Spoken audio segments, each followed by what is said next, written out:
Hello বন্ধুরা, কেমন আছো? আশা করি সবাই খুব ভালো আছো। আমিও ভালো আছি। তোমাদের সাথে আমি শেয়ার করি কালী পুজোর দিন আমি কেমনভাবে কাটালাম। এটা হচ্ছে সন্ধ্যের সময়। এটা একদম আমার বাড়ির সামনেই পুজোটা হয়, তাই আমি বাড়ি থেকে এটা ভিডিও করছি। এখানে সন্ধ্যের সময় পাড়ার মেয়েরা বউরা সবাই মিলে হাতে হাতে ঠাকুর পুজোর যে আয়োজন সব কিছু করে দিলাম। ঠাকুরমশাই এসেছে তখন 10:30 কি 11টা বাজে। তারপর আসার পরে এবার একটু উপোস করেছিলাম।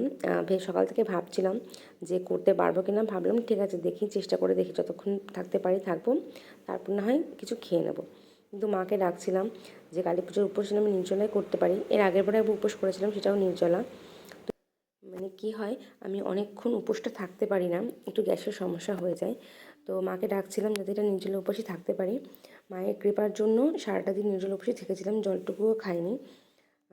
তারপর পুজোর অঞ্জলি হলো। অঞ্জলি হতে হতে 1:30 কি 2টো বেজে গেছিলো। তো ওখানে কিছুক্ষণ বসেছিলাম। দেখো লাস্টে এসে আমি শাড়িটা চেঞ্জ করে নিয়েছি, যেহেতু অনেক রাত হচ্ছিলো। বাড়িতে গিয়ে ছেলেকে একটু খাওয়ালাম, ওকে একটু ঘুম পাড়িয়ে এলাম। তো একবার যাচ্ছিলাম, একবার আসছিলাম। তো এই করে খুব একটা ভিডিও করা হয়নি। আর এখন যে বসেছিলাম সেই ভিডিওটা আমার দেওর আমাকে করে দিয়েছিল। আমি বললাম আমি বসবো, সবসময় আমি ক্যামেরার পেছনে থাকি, আমি বসবো, তুমি আমাকে একটু ভিডিওটা করে দাও। তো ভিডিওটা করে দিয়েছিল। তো লাস্টে এতটা রাত হয়েছিল বলে আমি আর শাড়িটা পরে থাকতে পারিনি, ওটা আমি চেঞ্জ করে নিয়ে এসেছিলাম। তারপর পুজোর কাজ হাতে হাতে করে 2:30 মতো বাজে আমি চলে এসেছি মায়ের প্রসাদ প্রসাদ খেয়ে। কারণ তার পরের দিন যাব বড় মার কাছে নৈহাটিতে। দিদি আমার সেই হুজুগটা তুলেছিল। এখানে দেখো পাড়ার সব কাকিমারা বৌদিরা সব আমরা অঞ্জলি দিলাম। বাড়ি গিয়ে শুতে প্রায় 3টেই বেজে গেছিলো। একটা টেনশন কাজ করছিল সকালবেলা উঠতে পারবো কি না।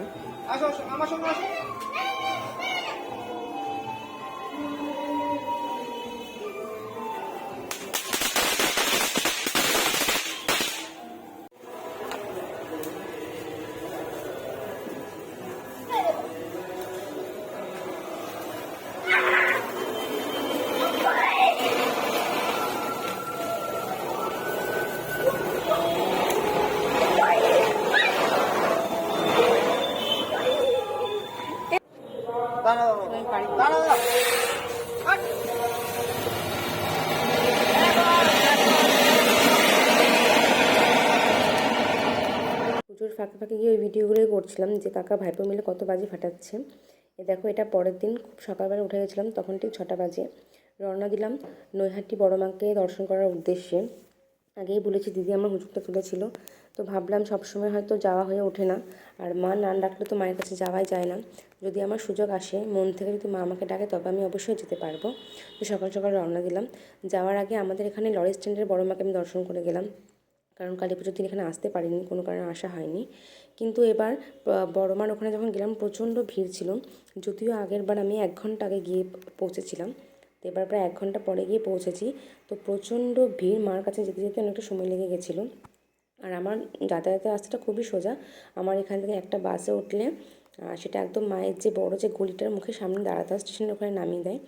তো সুবিধাই হয়, এক বাসে বসেই যাওয়া যায়। তো মায়ের সামনে এত ভিড়, এত ঠেলাঠেলির মধ্যে ভালো করে ভিডিও ছবি করতে পারিনি। আমার একটু ভয় হচ্ছিলো যদি ফোনটা পড়ে যায় বা কিছু হয়ে যায়। তো যাই হোক, মাকে দর্শন করে তারপর গেলাম প্রসাদের লাইনে। কিছুক্ষণ লাইন দেওয়ার পর মায়ের প্রসাদ আমরা পেলাম। আর এই দেখো, মাকে দর্শন করার আগে আগে অনেকগুলো মাকে দর্শন করে যেতে হয়। প্রত্যেকটা মায়ের নাম আমি জানি না, কিন্তু তোমরা যারা গেছো তারা অবশ্যই দর্শন করেছো। তারপর লাইনে দাঁড়িয়ে প্রসাদ নেওয়ার পরে প্রসাদটা খেলাম। খাওয়ার পরে একটু আখের রস খেলাম। আখের রস খেয়ে তারপর চলে এলাম বাড়িতে।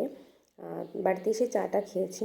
তো ওখান থেকে গিয়েছিলো 3জন। দিদি গিয়েছিলো, মিঠুদি গিয়েছিলো, আর দিদির মেয়ের যে ইংলিশ টিচার, হোম টিউটার, ও গিয়েছিলো। তো এইভাবেই দিনটা খুব ভালোভাবেই কাটালাম। আর আমার ভিডিওটা এতটুকুই।